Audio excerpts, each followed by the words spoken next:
I'm Narelle Todd. And I'm Essie Susan Smith. We are the self-publishing author and marketing duo that has sold over 2 million books.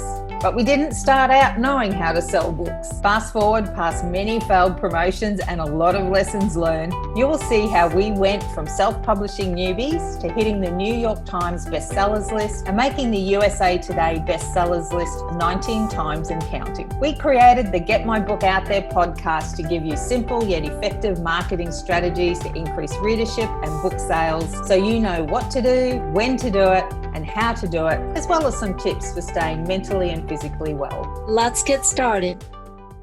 We've got Paul with us. Yes.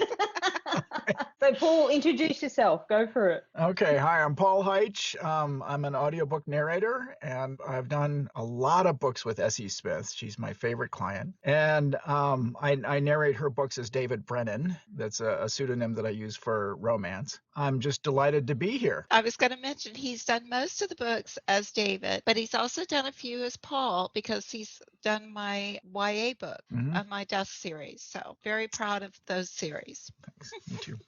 So the name depends, does it, on the heat level? Yeah. Yeah. I had the pleasure of meeting Paul, 2019, I think. Yeah, I think so. Yeah, that was interesting. And for all the Australians listening, yes, I did tell Paul the Drop Bear story. Paul believed me. With pictures and everything. Yes, it was absolutely amazing. So for our American listeners, look up Drop Bears from Australia and you'll see. They're amazing.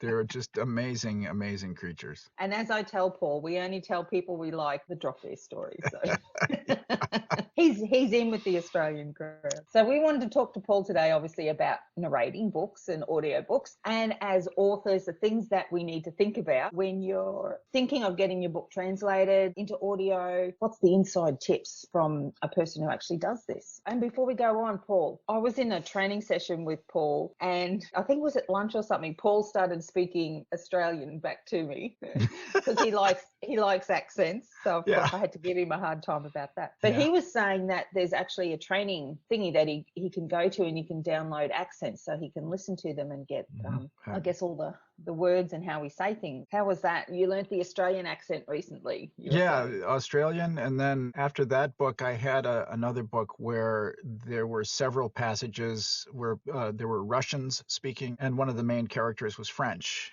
And the text actually references her French accent and how people are just immediately charmed by her French accent. Yeah, accenthelp.com. You can go there, and for $25 or $30, you can download an entire training package where they demonstrate all the, the vowel sounds and all the little things that you need to keep in mind when you're trying to imitate that accent. So that was really helpful. What's the thing that you found about the Australian accent as compared to your American one? It's way up front in the face. It's always just right up front in the face like this.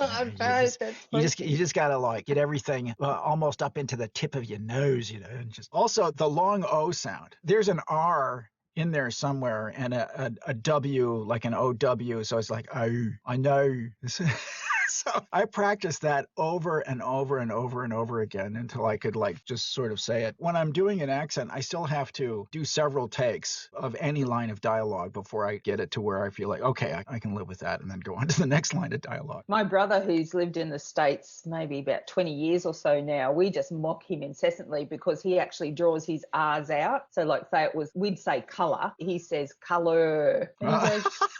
He's trying to get rid of that non-rhotic R. If I don't draw out the R, he said, no one understands me in the States. Yeah. Okay. Anyway, so tell us about being a narrator. How did you get into that job? What inspired you to take up that profession? I'd always been intrigued by the idea of being a narrator. I've been a musician most of my life, and a composer and a sound designer, and I've worked with a lot of VO people in the course of doing games and educational products and advertising jingles. I worked in a jingle house for years. So I was always on the other side of the glass, engineering a session or directing a session. I've been an audiobook fan for years and years and years. And it always kind of intrigued me as something, I wonder if I'd want to get into that. And I found myself between jobs. and was looking at a job opening with ACX, which we can talk about in a little bit. But it was a production job. They were looking for an audiobook production manager. But as I was researching that job, I was on their site and I thought, why not? I've always had a home studio. So I recorded a few auditions and they never called me about their production job. But 3 days later, I did get a call saying, we'd like you to narrate this book that you auditioned for. And I thought, okay, I'll take a crack at this. And it was about a 10-hour book and it took me almost 3 months to do it because I was just being totally picky. And also I didn't know what I was doing yet. I mean, I knew what I was doing technically, but I didn't know how to do an audiobook. It took me a long time to do it, but in the course of that, I learned that it is really, really hard work, and I loved it. I just absolutely loved everything about it. I loved performing and I loved the process and working with the author and everything about it. It took a long time for my career to start getting some traction. It wasn't until like 2016 that I was making enough to actually think seriously about doing it for a living. But in 2018, I started doing it full time and I've been doing it full time ever since. And it's worked out really well. And what would a 10-hour book take you now? A week. A week. Well, okay, that's just to record. Because the two things that I do myself are I prep, which means I read the book, and I make notes about whatever I need to keep in mind, like, okay, this character talks like this, or remember that there's this twist in the plot, so don't tip it off, but keep in mind that this is going to be coming up, so you're not surprised. You're not supposed to ever be surprised by the story. It's like trying to tell a joke without knowing the punchline until you actually get to the punchline. You don't want to do that. So I have to read the book ahead of time. That can take, for a 10-hour book, that can take 3 days to 5 days, depending on my schedule. And then recording should take a week. I typically can get 2 hours recorded in a day. And then I send it off to the proofer and the editor, and I get a list of all the mistakes that I made. And I fix those, and the editor punches in all of the re-recordings of the correct stuff. So that's like an extra day of doing the pickups. Then it's done. I either upload it to like ACX or Findaway or whoever I'm working with or the publisher, and that's it. I know, one of the things that you said was I've heard other narrators who didn't do what you did as far as reading the book ahead of time. They think, oh, I'll just go in and cold read it. And then they get halfway through a book and realize this character that they've been saying with one accent is actually British. Yeah. And they should have been saying him with a British accent the whole time. I think that was one of the things that really stuck out with me when you were explaining this at a workshop that we had been to. It tells the difference between someone with your expertise compared to someone who doesn't have. Yeah. I know there are some people who are pretty close to the top of the profession who are working all the time, and they actually have people who prep the book for them, who will like read the book for them and then provide them with prep materials like, okay, here's a synopsis of the book. These are all the characters. This is the description of the characters. And then they'll have like a brief blurb, like a Netflix episode blurb about what each goes on in each chapter. But all of the stuff that I would glean from reading the book myself, a good prepper would just condense all of that stuff into something that would take like a day to get through and absorb. I don't know of anybody who's doing this seriously who does not do some prep at some level and nobody does it cold. Nobody just like picks up the book and starts reading cold. I just can't imagine being able to do that. How would you know how to pace it even? Right. Yeah, exactly.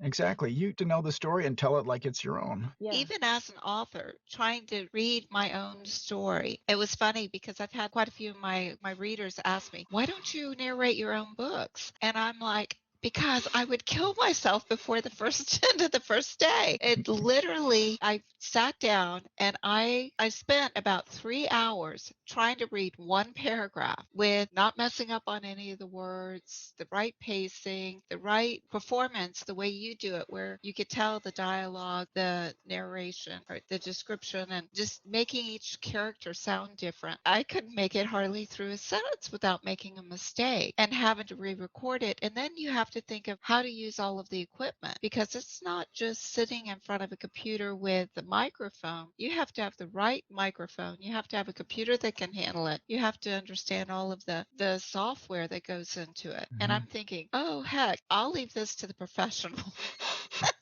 It's like anything DIY. I mean, why don't you re-pour the concrete in your own garage? I mean, how hard can that be? Why don't you rewire your kitchen? How hard can that be? There's more to this than just sitting down and reading text off the page. Or creating a whole new version of a book. There's a lot of skill involved in that. Oh, definitely. Pat on the back. You need lots of pats. So what should authors look for when they're looking for somebody to bring their story alive? Well, you want someone who connects with your story, who obviously like gets the tone of your story, who doesn't like sound sarcastic when they're supposed to sound bitter and angry, or who doesn't sound casual and flippant when they're supposed to be like really serious. You want somebody who's tuned into what it is that you're trying to communicate with your story. You also want somebody who sounds technically good, who doesn't sound like they're just talking into the built-in microphone on their laptop while sitting in their kitchen. You want someone who sounds like they're in a professional space using professional equipment and who knows how to use it. Listeners are pretty discerning, and if there are quality issues in either the performance or the technical side, they're going to pick up on it pretty quickly, and they will not bother finishing your book, and they probably won't bother listening to the next one. You want somebody that when you're casting, like you'll know when you hear somebody that has a sense of your story that resonates with your sense of your story. That's like the first thing that you'll probably want to do, but also be discerning yourself about the professional presentation of the narrator. That was one of the things when I was, when I first met you, I had decided to jump into the audiobooks. I had listened to narrator after narrator after narrator and was like, oh, it was good, but there was something missing. It was like, oh, that was not good. There was definitely something missing. And then I heard you started reading. I got goosebumps up both of my arms. I mean, literally, I got goosebumps and I could feel myself being pulled into the story like that. And it was just like, this guy gets my character. He gets my world and captured it. And it was like, I knew within less than 30 seconds into the audition, you were the person that I had to have. So it was exciting. It was rather depressing after, listening to so many people before, wondering, is it them? Is it me? Is it my story? Was missing, and then to suddenly discover, that magic for me, that someone got it. This is one of the things that you just mentioned. As an author, listen to the auditions after audition after audition until you find that right person. Mm-hmm. Thank you. So saying this, have you ever turned down a job? And if so, what are some of the criteria that would make you say, no, this isn't the job for me? There's a few things. One, if the book has not been edited very well. If I get an audition script, it's just riddled with typos and grammatical errors, or it's just obviously not professional job of writing and editing, I won't submit for that. I've turned down a couple of books for content. The two things that triggers for me as far as deciding whether yes or no, there's consent. If there are issues with consent, I won't do the book. Some political content that I also won't go near. There's one book from a publisher I recently turned down because it was a nonfiction book and it had a political slant to it that I really disagreed with very strongly. So I just wrote him back and said, I don't think I'm the right person for this book. Those are reasons for me to not take on a book. What are your favorite types of stories? It's not a genre. It's stories that are well told, stories that are really, they're well written. Yay, it makes my job way easier. But just stories where they connect to something that a shared thing amongst everybody that just tells you something about your humanity and the humanity of the characters in the story. Those are always just a joy to read and to perform. I know that you did one not too long ago about Vincent. Vincent Van Gogh, yeah. Just the passion that you were coming back and sharing with us, it literally captured my imagination to where I wanted to go read more about him. It gave me a deeper appreciation because I saw the impact it had on you. That was a long book. That book wound up being almost 45 hours. But there was never a point in that book where I was just like, oh my gosh, this is never going to be over with. Just please get me through this. But it was fascinating from start to finish. I too didn't know much at all about Van Gogh before I read this book. And he was such a fascinating person. He was a very difficult person. He was not a nice person. But this account of how he kind of late in life for anybody who becomes a genius of an artist, he just sort of like pointed himself in this direction. It was always a struggle for him, but he just felt like, okay, this is my calling. And he was driven to be as good as he could be. And he had this completely different sensibility about what art should be. And it's reflected in nobody else painted like he does. I mean, you can look at one of his paintings. You walk into a room and there's like 20 paintings on the wall and you can just see which one is Van Gogh's. He just had such a distinctive sensibility about painting. And the people in his life were also like really interesting, like his relationship with Theo. And the author did a terrific terrific job of researching, of showing, and examples of his art, like how his sense of light and color and everything just sort of progressed and evolved over time. The things that he struggled with and the things that he was really good at, and how that shows up in his work too. And he's just a terrific writer. His reporting of Van Gogh's life was really compelling reading. Was more of a story than just something that you would read like in a dissertation or a college paper. Right. It was an actual story that drew you in. I get cast for a lot of nonfiction, and I've done books that are like a college paper. They're very scholarly and obviously meant for an audience of academics and not just a general reading audience that wants to be informed and entertained. Those are slogs. Those are difficult to get through because there's not a lot there to connect with as a storyteller. I've actually done 2 books, not one, but 2 books on how to do a financial report. And the first one was like how to do it in Excel. After the first couple of chapters, every chapter was like, okay, you must enter this equation in this cell and then correlate it back to this other worksheet. I literally had to describe keystroke by keystroke how to enter these formulae into an Excel spreadsheet. So obviously there's going to be some differences for a narrator between something like that and then something like Susan's books, which let's say, it's got some high heat level in it. Mm-hmm. So how do... Or some draglings.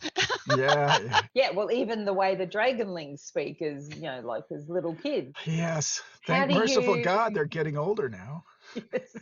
So how do you need to get into the mood for the sexy bit? Is it just after a while it's just another bit thing you're reading? Well, it's never just another thing I'm reading, but I mean, we're all adults. We can all draw from our own experience. We've had these feelings and we've had these urges and everything. So a lot of that is just tapping into memories of how these kinds of things felt. And some of it's just acting. I mean, the text is there on the page. The lines are there. You're in this scene. You act the scene, whichever it is. It's not like I need an intimacy coordinator because I'm not doing it with somebody else and there aren't any cameras pointed at me. I'm just here in the booth by myself. And so that is really quite liberating in terms of how much you can really throw yourself into a sexy times scene in a book. I can imagine it would be easier for a narrator than it would be for an actor or actress in the middle of a scene with all these people around them. And then somebody says, cut, let's do it again for the 50th time. And you're like, oh,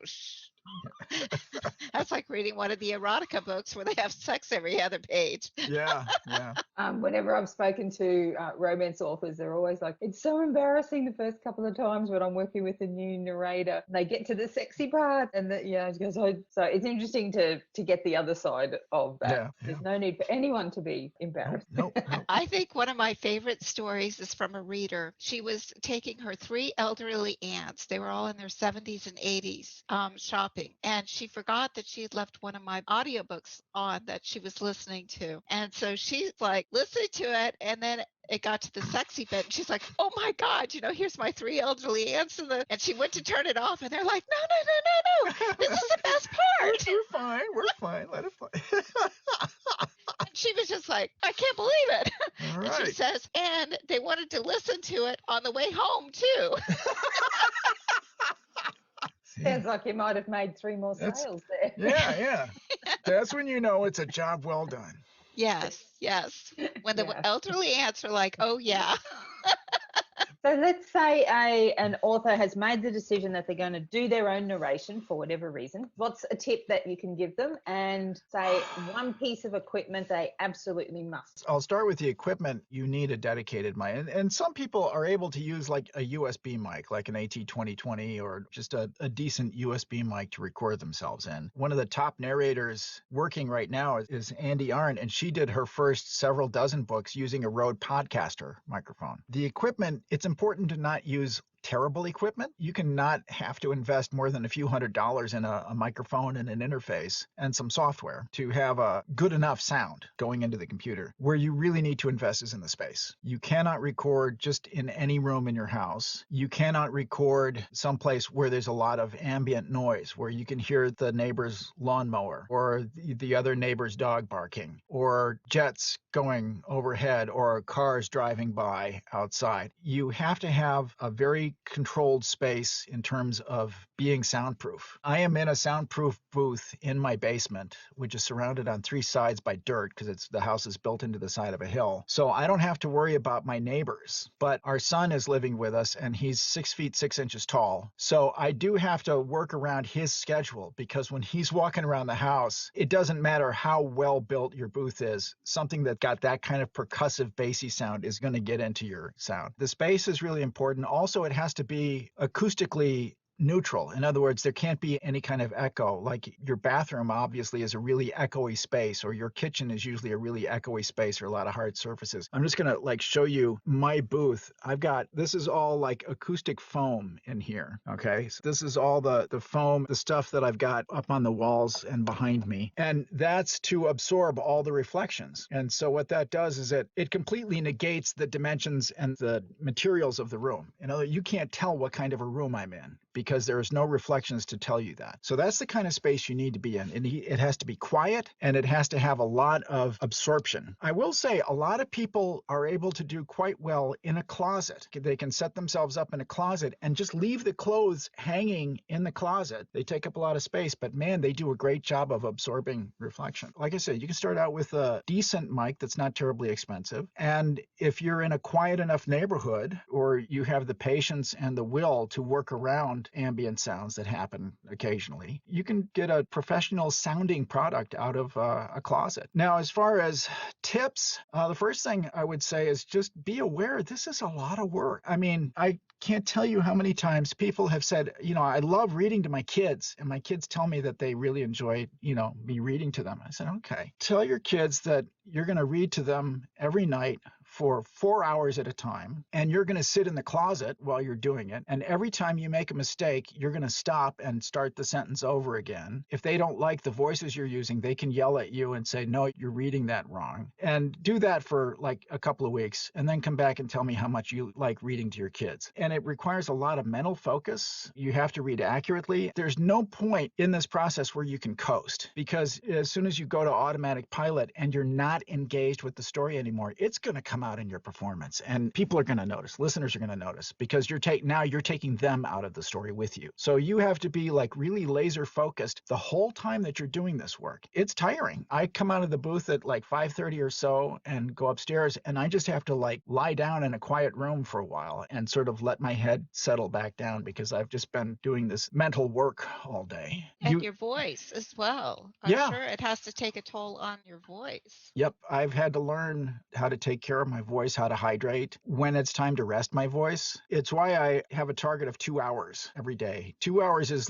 that's the sweet spot between being productive enough to do this for a living and not exhausting my voice, so that by the time it gets to be Thursday or Friday, my voice is just completely shot. As a school teacher, one of the things that we used to laugh about is I would always lose my voice every year. And it's because you're having to project yourself, and you're doing it for hours on hours. Yeah. And then I can't imagine if you're sick, how you feel if you've got a sinuses or a cold or a headache. I'm actually really lucky in that there have only been a couple of times when I've gotten sick enough that I couldn't work, in all the time that I've been doing this. Got all the being sick out of my system early on. I had asthma as a kid, and I outgrew that. I used to get strep. I worked in a high school for a few years, and I got strep throat every spring that I was doing that. Just had colds and allergies and everything. And I've managed to outgrow it. And so now I don't get sick very often. I'll get sick maybe once a year. You'll just take some Flonase or whatever, or I've got a facial steamer that I use pretty regularly to clean my sinuses out. Yeah. So is it nice being able to work from home then, especially during the pandemic? Oh, yeah. It's terrific. That's one of the things that I enjoy about this work is I can do it anywhere. I can do it in my home, and my home could be anywhere. It's really nice to be able to just walk out of the booth, go upstairs and play with the dog, or have lunch with my wife, or go for a walk in the neighborhood. It does mean that I'm never away from the office. And so you have to be fairly disciplined about sectioning off your work hours and your work activity from everything else. Because if you're always at home, you're always available to be working. And so you have to work at not working all the time. I think Norel and I need to work on that, huh, Norel? Yeah. Yes. I also love that I'm doing everything myself. I was talking about this with a friend of mine who's a professor, and he's going to be retiring soon. And we were talking about how sometimes it can be really challenging to have to go into a workplace where you don't have any choice about who your colleagues are. And you have to be civil and you have to be professional, even when you want to just grab them by the ears and yank them around a little bit. I don't have that issue here. I like everyone that I work with here. It's just me.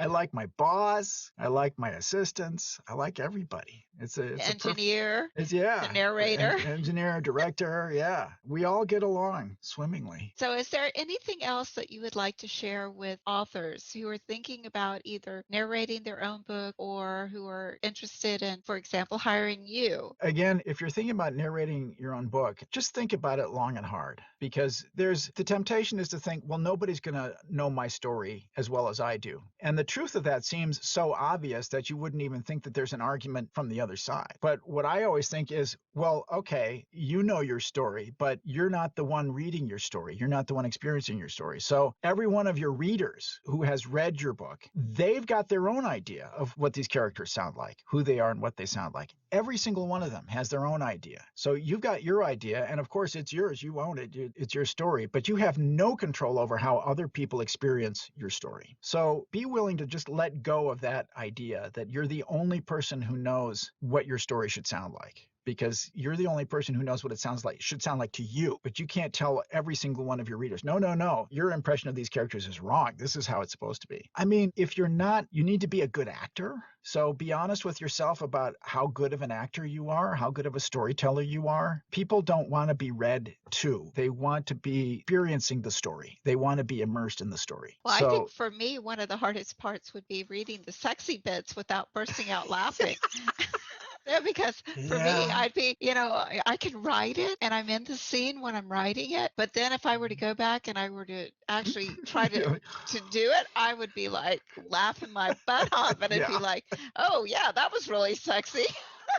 As she's laying on the floor having fits. Yeah, just be honest with yourself about whether this is best application of your. Also understand there's an opportunity cost to this. All the time that you're spending narrating the book that you just wrote, that's time that you're not spending writing your next book. Yes. That's like 5,000 words or 8,000 words that you haven't written on your next book because you're struggling with narrating this book that you want to narrate. So just keep all of that stuff in mind. It has to be an honest artistic decision, and it has to be an honest financial decision, an honest organizational decision, or scheduling or prioritizing issue. If you do want to do your own narrating, I would say first educate yourself about the process. There's a site that I've been sending a lot of people to called Narrator Road Map. I think that's it, by Karen Commons. Yes. Cummins. Karen, she pronounces it Commons, but it's spelled Cummins. Cummins. She's excellent. I've read many of her blogs. That is such a rich source of information for anybody who's thinking about getting into this work. Yeah, go to the site, just read everything you can that's on that site, because you will learn a lot. Also, try to educate yourself about how to create a suitable space to record and what kind of equipment is good to use to record yourself. If you want to hire somebody, I would say be honest with yourself about how much you want to invest. Someone like me, I've done 240 books and I do this full time for a living. I'm not cheap. Just know that as you get further and further up the ladder in terms of the quality of your narrator, it becomes more of an investment. Now, you can do royalty share, but if you're going to offer royalty share, understand that the narrator has to have a realistic chance to earn back from the royalties what they would have been paid if it was a per finished hour contract. And if you can't show them real numbers or real projections of numbers that would indicate that, within 6 months, you will have made back what I would have paid you for your per finished hour contract. At least think about reimbursing them for their production costs. My production costs are, I pay a proofer and an editor, and that's between $75 and $100 per finished hour. And then I have paymaster fees and the fees that I pay I'm in SAG-AFTRA. So if I do a book through ACX on a SAG-AFTRA contract, those fees are not over and above above my rate, those fees are taken off the top of my rate. That's another consideration for me when I'm structuring my bid. So yeah, I think it's the old adage that you get what you pay for. So if that's you're only exactly willing to pay $100 per finished hour, which I'll have you explain that real quick as well, because many may not understand what per finished hour is. But if you're only willing to pay $100 per finished hour, it's going to be much different than if you're going to pay $200, $300, $400 per finished hour. Right. You're not, quality of production. And like you said, readers, if they don't enjoy it, they're not going to buy the next one. Right. Listeners are loyal to narrators. If someone's a good narrator with a big portfolio, they're going to have a following. I know there are people that are fans of this one science fiction series that I do. Anytime I come out with a science fiction book for another writer, I post about it on my Facebook page and on Twitter. Those people say, oh, Paul's done another science fiction book. And it's not the same writer, but they know that they like my science fiction work for this writer. They're going to go check it out with this other guy. I know I've had my listeners fangirling over you. Yeah, that's always nice to hear about. Thanks. You get what you pay for, and if you can't afford to pay a full per finished hour, then at least consider doing a stipend type of arrangement where the narrator is at least being reimbursed for their upfront overhead costs, which can be like between $100 and $150 per finished hour. Per finished hour means the final duration of the book. A really quick way to calculate that is by word count. The average audiobook every hour is about 9,300 words. So if you've got an 80,000 word novel, then that's be 8.5 hours, between 8 and 8.5 finished hours. And those finished hours for me, if I'm doing everything, if I'm producing, then figure one finished hour equals 6 hours of work for me. So if you're offering me $100 per finished hour, you're actually offering me about $14 per hour of work, which is less than what people think minimum wage should be. This is not minimum wage work. This is highly skilled work. It requires a lot of knowledge and a lot of experience, a lot of high-level professional skills. It's not worth it for me to spend all that time for what I'd make bussing tables or whatever. Yes. I know Narelle and I often talk about the differences between what people are paying here in the States compared to what Australia gets. This has been a big bone of contention, and I have always, when I talk to other authors about narration and audiobooks and stuff, I tell them about all the work that you do. I mean, it's made such an impression on me as, an author of the dedication and the equipment and the skill set and everything that goes into it. I realize that you're the expert in this, and I would much rather have an expert turn my stories into a live production. My skill set is in writing the stories.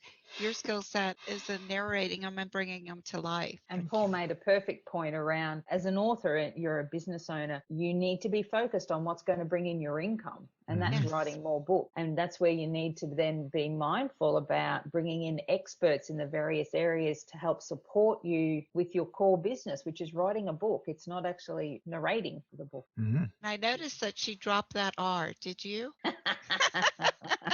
We could talk forever. Paul's always fascinating to listen to, but we will call it quits here. Is there any comments or anything that you want to ask Paul? Please drop me in the comment section, and we can bring Paul back on at another time and let's investigate those questions. Let us know if you have other things you want to know from Paul. So thank you very much for being with us. Thank you so much, Paul, for joining us today. Of course, it's always a pleasure. I'm always delighted to see you guys. Bye. Hey, thanks for joining us today. We've got way more information we want to share with you to increase your book sales. So please come and join me at facebook.com. Get my book out there.